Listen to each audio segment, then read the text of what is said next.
I didn't really get to experience the pinball craze, but I was born during the golden age of video games. The golden age of video games. I was born in 1976. In 1972, just a couple of years before that, Atari came out with this game called Pong. You couldn't be more bored by a game now if you played Pong. You literally knocked the marble back and forth between two sides of the screen, and people did it for hours at the time. So it started slowly. But in 1985, when I was a young 9-year-old boy just eager and ready for more, this came out and changed everything. The Nintendo Entertainment System. It was affordable for even a kid saving their allowance for a couple of months. It had lots of games and cartridges. And the main one, as we talked about earlier, was Super Mario Brothers. Still a ubiquitous name in the video game world. Super Mario Brothers took me and my friends by storm. We couldn't get enough of this game. We played it much more than I'd like to admit to any of you. It was quickly followed by a bunch of great games. Zelda. We had the Teenage Mutant Ninja Turtles game. We had... let's see what else is up here. Excite Bike, where you could actually build some levels yourself. You could kind of manipulate it a little bit. And it was just incredible. I mean, I spent weeks, months, begging my parents to let us purchase. I would do whatever I could, had to, or needed to convince them that we should buy one of these. And it's amazing when I look back at it now to think of how immersive an experience these video games were and how appealing they were for me. Now, we're going to talk a little bit later about this face right here. Because this is what it's really all about. So I just want you to take this face in for a second, okay? This is what's known in the video game world as the epic win face. This young man is approaching an epic win. And what an epic win is an outcome that's so extraordinary, you didn't even know you were capable of it until you accomplished it. Okay? An epic win. You didn't even know you were capable of it until you accomplished it. And video games give us this experience over and over and over again. They're incredible at something we don't do well in the real world, which is match people to skill-appropriate challenges that if they work really hard on, they can accomplish. Video games do that really well. So we're going to talk a little bit more about that. But, you know, as a kid even, I realized at some intuitive level the power, the promise of what these video games could be. And honestly, what are you really learning when you're running around and bonking your head against bricks and breaking them? And not much, maybe a little collaboration with friends. But I could just sense that there was an educational possibility here. But as high school went along, I got into sports, I got into music, I started dating, video games got put on the back burner, and I kind of moved on from them, probably in a healthy way, and didn't really think much about them until about 10 years after high school. I had finished seminary, and I was over in San Francisco at the First Unitarian Church doing my internship. And people there knew I was really into technology. I had made some little films to show in services, and I had helped them learn how to stream their services. So someone came up to me who's a real techie in San Francisco and said, "Have you ever heard of Second Life?" Anyone here heard of Second Life? So Second Life is like an immersive world video game. You go there, you're given an avatar. So this is a picture of a man. Actually, could someone get the lights in the back, Beckett? Would you mind getting those and maybe Pat over there? Help a little bit. So this is a picture of a real-life guy standing next to his Second Life avatar in a Second Life scene. So this is a video game where you get a body and you can make it look as much like you or as little. Some people make themselves animals or whatever.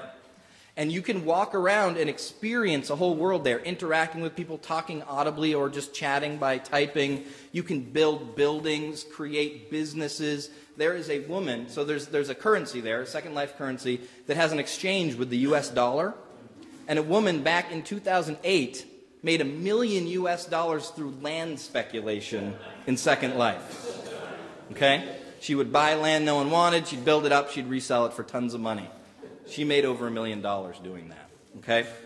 And they said, "So Jeremy, have you heard of the Second Life?" I hadn't heard of it yet. They told me a little bit about it, and they said, "We've started a Unitarian congregation there in Second Life. And we have 50, 60 people meeting there from around the world twice a week for services." And we don't know what to do about it. We were just lay people who started this thing, and it's taken off, and we wonder if you would come and preach there. I had a response kind of like that, like, are you kidding me? So I went home and I got to do a little exploring. So I set this game up on my computer, and I'm going to show you just a really short video of what I found going on religiously in Second Life at that time. I'm going to talk about it too. So this is the Unitarian Universalist congregation in Second Life. There's my little avatar walking down through the hallways. It's beautiful. It's outdoors, stained glass windows up above, and you'll see these meditation cushions people can sit on and watch a service be spoken to them or chatted with that chalice behind them. And I did dozens of services here. A lot of fun. But then I found more going on. A Catholic church. Beautiful Catholic church with pews that you could sit in and pray, with a chancel decorated, stained glass windows all around, a pulpit that, of course, I had to get right in and preach a little bit. You can see the cross behind me, great detail. Well, what was next? What else could I find, I wondered? I found a mosque. A gorgeous mosque. This mosque reminded me of some I had been to in southern Spain and in Morocco, with the tile, with the arches, with the pillars. There are all these little meditation beads where you could sit down and do a dua prayer. There's space for an imam up front to give a lesson, and they tell me that dozens of people would meet here for prayer time. Found a Buddhist temple. They really got into this idea of animating your avatar so you could learn in real life how to meditate with poses.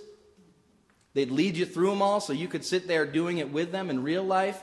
They have a whole set of Tai Chi buttons so you could learn different Tai Chi moves. So this is real stuff. This blew my mind. This is not what I was expecting to find when I did this research. Finally, a temple. Very well decorated with stories from the Old Testament all over it. A space for the rabbi to give a lesson from. Just incredible. A whole world of faith going on virtually in a video game. Had no idea that was happening. This piqued my interest. Now, I found, a couple years later, a TED Talk by this woman, Jane McGonigal, who runs something called the Institute for the Future. She was a Cal student, got her PhD there. And she is a video game enthusiast beyond anyone I know, really. And she realized that a lot of time was being spent on these games. Some of them, not all games are created equal. It's important to say that. Some games don't have a lot of educational impact, at least on anything we'd want to educate our kids to do. But there's a lot of other stuff going on there too, and she wanted to parse that out a little bit. What are the positive aspects of video games? How can we learn about that so we can channel them for something better? So the first thing she needed to figure out was, how much time are our kids actually spending playing video games? Any guesses out there? Globally, per week, how many hours do you think are being spent playing video games? 144 hours. 144 hours globally. It's a lot higher than that. One more guess? How about 3 billion hours a week? Yeah, let that sink in for a second. Globally, people are playing video games for 3 billion hours every week. This might make you want to think about what those video games are teaching. I hope it does. So once we knew that a lot of video games were being played, she actually took it a little step further. In the average gamer in the developed world plays 10,000 hours of video games by the time they're 21. Now that number is interesting for a lot of reasons, one of which is that the average child in the developed world spends almost that exact same amount of time in school by the age of 21. So whether we want to or not, we have a parallel education track going on in this world where a lot of time is being spent. A mind-boggling amount of time. Now, some of you have probably heard of Malcolm Gladwell. He did a study of virtuosos, and he found that if anyone spends at least 10,000 hours doing anything by the age of 21, they can be a virtuoso at it. That it's not something you're necessarily born with, being the greatest violin player of all time, being the greatest whatever. If you spend 10,000 hours doing anything before the age of 21, you can become a virtuoso at it. this might really make you want to think about what the content of these video games your kids are playing are. Now, there has never been a link found between real-life violence and violent video games. I want to make that really clear. They haven't found that link. But I'd still want to know if my kid was spending 10,000 hours before the age of 21 learning to kill people. That wouldn't be optimal for me. And there are a lot of other kind of video games out there. I don't think we want to confuse the medium with the message. There's a lot of power in this platform, but it does make you wonder what we're teaching our kids with these video games. So one thing she found, if you want to put that part aside for a minute, is that people who play video games are at their best when they are playing video games. They are the best version of themselves. People who in real life are not good problem solvers, who are anxious, who fail once and never want to try it again, are very different in the video game world. They're more likely to help others. They're more likely to problem solve. And they're more likely to get up again and try again. When they fail or make a mistake, they just start the video game over with that new information and try again. So there's some important lessons being learned there too. That's some stuff we really want to encourage. Helping other people, problem solving, trying again, not being discouraged. So there's a lot of games that are known as massively multiplayer online games, okay? Also, their acronym is MMO or MMOG. These are the games where thousands or tens of thousands of people are logging on to servers around the world and playing collaboratively games together. Okay? That's a whole genre of video games that are very popular, and this is the most popular one, World of Warcraft. In this game, you create an avatar, and you can build just about anything you want, and thousands of people are collaborating on different missions in this game. And she says why this game is so effective and popular is really easy to know. One is you are immediately trusted with a problem perfectly created for your current skill level. Okay, this is something we get wrong in the real world a lot. Not in World of Warcraft. When you start off, you are given a challenge that you can deal with as someone who is just new there. And if you work really hard, you'll gain some skills. That'll be reflected there, and you'll get a challenge that now meets that skill level. Okay? Really important. 2, there are hundreds of thousands of potential collaborators with their skills well itemized, just waiting around for you to ask them for their help. What if that was true in the real world, huh? It is right there. And maybe it is here too, and we just don't know it. We'll get to that. Epic stories. Meaning. People need purpose. This is what we spent yesterday doing. Our mission statement. People move through a story with a purpose in a whole different way than if they don't get why they're doing it. And these games give you that immediately. The 4th is it provides positive feedback, just like Marilyn was giving us our raffle prizes for filling out. In these games, you're rewarded all the time. You get to the next level.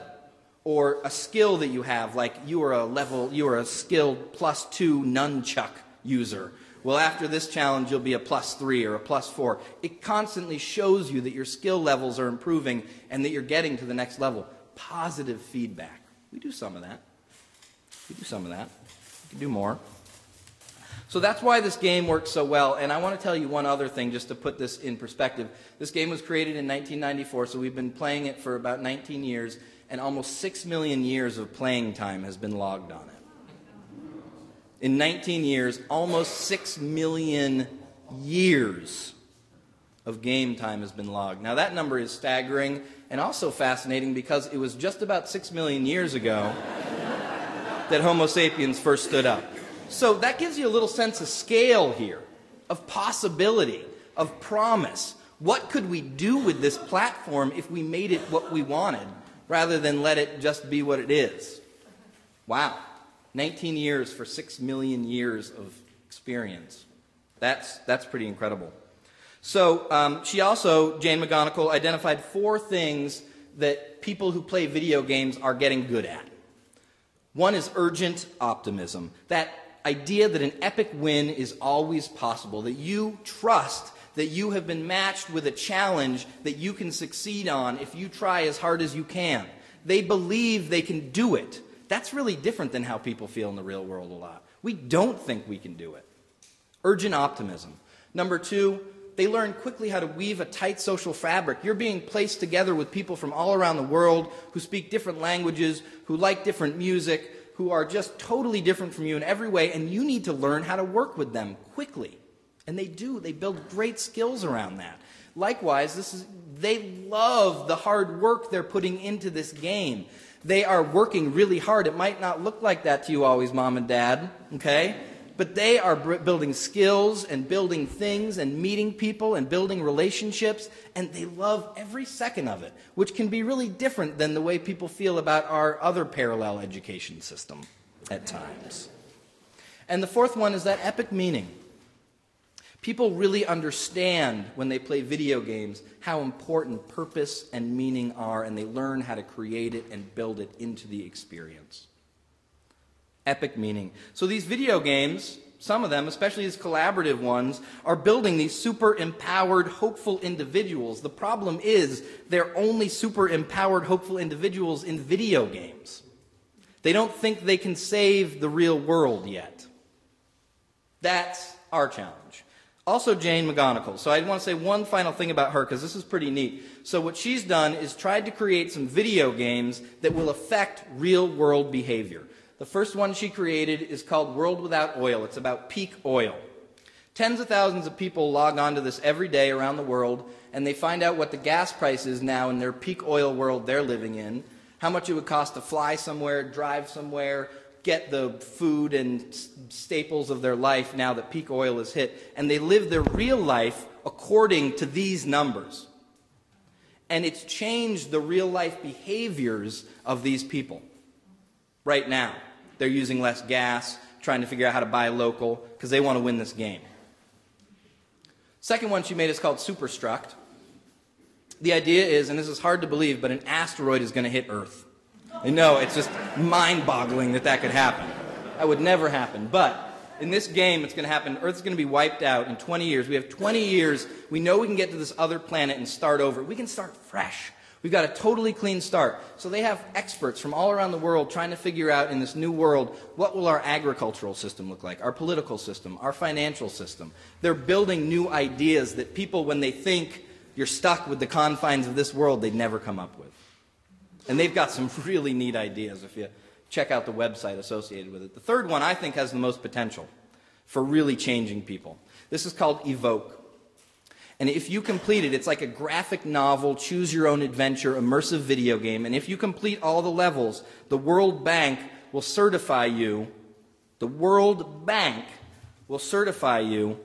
as a social innovator.